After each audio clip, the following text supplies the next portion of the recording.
আমাৰ মুখ্যমন্ত্ৰীজনে কেৱল এই বুঢ়া আঙুলিডাল দেখুৱাই থাকোঁতে গৈছে। অসমৰ মাটিত আহি তেওঁকে প্ৰত্যাহ্বান জনায়, মই অসমতে আছোঁ, মোকে গ্ৰেপ্তাৰ কৰক বুলি কৈ গ'লহি মেহমুদ মাদানীয়ে।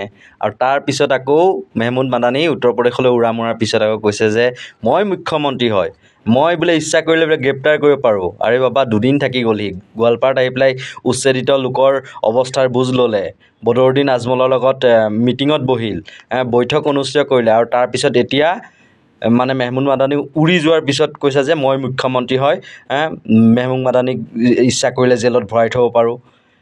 তোমাক দেখোন দিল্লীৰ পৰাই দেখোন এইগৰাকী মেহমুদ মাদানীয়ে জানো হুংকাৰ দিয়া নাছিল গ্ৰেপ্তাৰ কৰিব লাগে? এইগৰাকী মুখ্যমন্ত্ৰী যিজন মুছলমানক অত্যাচাৰ কৰিছে তেওঁক গ্ৰেপ্তাৰ কৰিব লাগে বুলি হুংকাৰ দিছিল। তাৰপিছতো অথচ অসমত ৮-৯ ঘণ্টা থকাৰ পিছতহে এইগৰাকী মুখ্যমন্ত্ৰীয়ে গম পালে যে মেহমুদ মাদানী আহিছে। তাকো লুৰিণজ্যোতি গগৈয়ে বিষয়টো পোহৰলৈ আনিলে সংবাদ মাধ্যমৰ জৰিয়তে। তাৰপিছতহে তাৰমানে তেওঁ সাৰ পালে।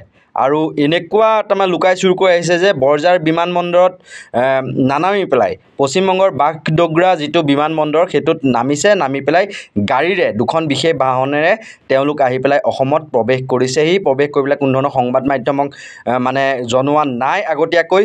তাৰপিছতো অসম আৰক্ষীয়ে কি নাকৰ তলতে যে এইবিলাক কাণ্ড ঘটি থাকিল হিমন্ত বিশ্ব শৰ্মাৰ, তাৰপিছতো কি গম নাপালে নেকি অসম আৰক্ষীয়ে? বা কি কৰি আছিল হিমন্ত বিশ্ব শৰ্মা নেতৃত্বাধীন মানে অসম আৰক্ষী বা গৃহ বিভাগে?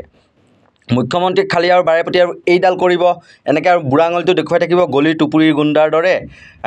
মানে মুখখন লাওপাত কচুপাত আৰু হাতে কামে একো নাই। অথচ মেহমুদ মাদানীয়ে অসমতে আহি তেওঁ অসমতে আছোঁ, গ্ৰেপ্তাৰ কৰক যদি পাৰে, সাহস আছে যদি, তেনেকুৱা ধৰণৰ মানে হুংকাৰ দি যাব পাৰিলে, আৰু আমাৰজন খালী মুখখন লাওপাত কচুপাত কৰি থাকোঁতেই দিন গৈছে আৰু।